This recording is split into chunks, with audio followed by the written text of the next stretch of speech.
جمعے کے دن کوئی کہے گا اذان 2 ہے، کوئی کہتا ہے اذان 1 ہے۔ حضرت عثمان غنی کا فیصلہ ان التعزین الثانیہ یوم الجمعہ امر ابی عثمان حین کسر اہل المسجد، صحیح مسلم میں ہے۔ اللہ کے نبی نے فرمایا اختلاف ہو جائے خلیفہ راشد کا فیصلہ مان لینا، رمضان آ رہا ہے، کسی نے کہنا ہے تراویح 8 ہے، کسی نے کہنا ہے تراویح 20 ہے۔ میں خدا کی قسم اٹھا کے کہہ رہا ہوں تراویح 20 ہے، اور 20 رکعت تراویح خود اللہ کے نبی نے پڑھی ہے۔ حدیث مصنف ابن ابی شیبہ میں موجود ہے، حدیث تاریخ جرجان میں موجود ہے، صحابہ نے 20 پڑھی ہے، حضرت جامع ترمذی میں موجود ہے، صحابہ نے 20 پڑھی ہے، مسند الامام زید میں موجود ہے۔ جو تمہیں کہتے ہیں 8 ہے، خدا کی قسم وہ جھوٹ بولتا ہے، میرے پیغمبر کی تراویح سنت 20 ہے۔ کتنی تراویح سنت ہے؟ 20 تراویح سنت ہے۔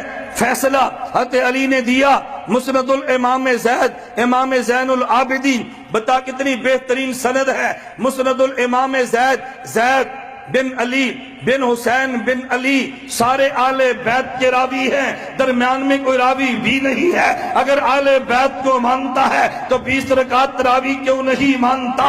پھر کہہ دے جو 20 رکعت نہیں مانتا وہ نبی کا بھی دشمن ہے، صحابہ کا بھی دشمن ہے، آل بیت کا بھی دشمن ہے۔ جو بند والے نبوت کو بھی مانتے ہیں، صحابہ کو بھی مانتے ہیں، آل بیت کو بھی مانتے ہیں، تراویح بھی 20 مانتے ہیں۔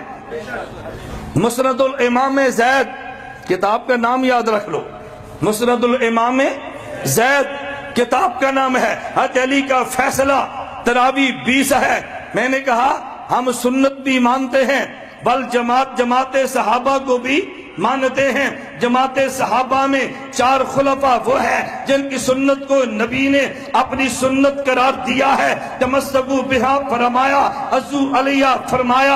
اب پیچھے سنت 2 ہیں، سنت نبی، سنت خلیفہ، ضمیر ایک کی لائے ہے یہ بتانے کے لیے، یہ دیکھنے میں 2 ہیں، در حقیقت 1 ہے۔ اہل سنت بھی ہیں، بل جماعت بھی ہیں، اور حنفی بھی ہیں۔ کیوں؟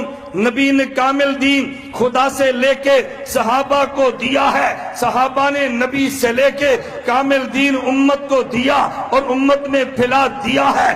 ایک کام باقی تھا، اصحاب پیغمبر نے زبانی لیا، زبانی دیا، نماز پڑھتے دیکھا، نماز پڑھ کے دکھا دی، حج کرتے دیکھا، حج کر کے دکھا دیا، جہاد کرتے دیکھا، جہاد کر کے دکھا دیا، لیکن لکھ کے نہیں دیا۔ اب ضرورت تھی کہ دین لکھ کے دے دیا جاتا۔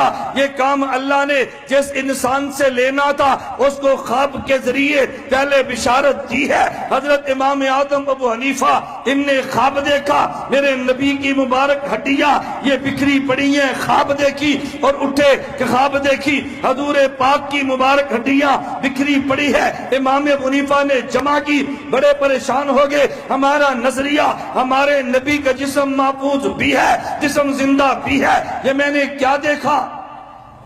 بڑے پریشان ہوئے، اپنے شاگرد کو بھیجا کہ جاؤ امام ابن سیرین سے خواب کی تعبیر پوچھو۔ امام ابن سیرین کے پاس گئے، کہا یہ خواب کس نے دیکھی ہے؟ امام ابو حنیفہ نے فرمایا میرا نام نہ لینا، تعبیر پوچھنا۔ امام ابن سیرین فرمانے لگے خواب دیکھنے والا کون ہے؟ کہا جی جس نے دیکھی مجھے نام بتانے سے منع کیا۔ امام ابن سیرین فرمانے لگے یہ خواب ابو حنیفہ کے علاوہ کوئی نہیں دیکھ سکتا، بتائیے کس نے دیکھی؟ کہا جی انہوں نے دیکھی۔ کہا پھر ان کو مبارک دو کہ نبی کا دین جو دنیا میں پھیل گیا ہے، نبی کی سنتیں جو دنیا میں پھیل گئی ہیں، ان کو ایک جگہ جمع کرنے کا کام اللہ ابو حنیفہ سے لے گا۔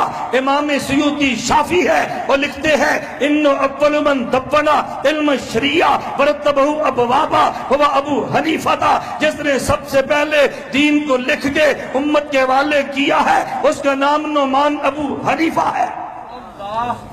اب بتاؤ دین کامل دیا کس نے؟ بولو نا، نبی نے۔ پھیلایا کس نے؟ اور لکھوایا کس نے؟ ذرا نکتہ سمجھنا، لکھوایا کس نے؟ امام ابو حنیفہ نے نا۔ اچھا جب صحابہ نے پہنچایا ہے تو جس بندے نے لکھوانا تھا وہ صحابہ کے دور میں آتا یا بعد میں آتا؟ بتاؤ نا۔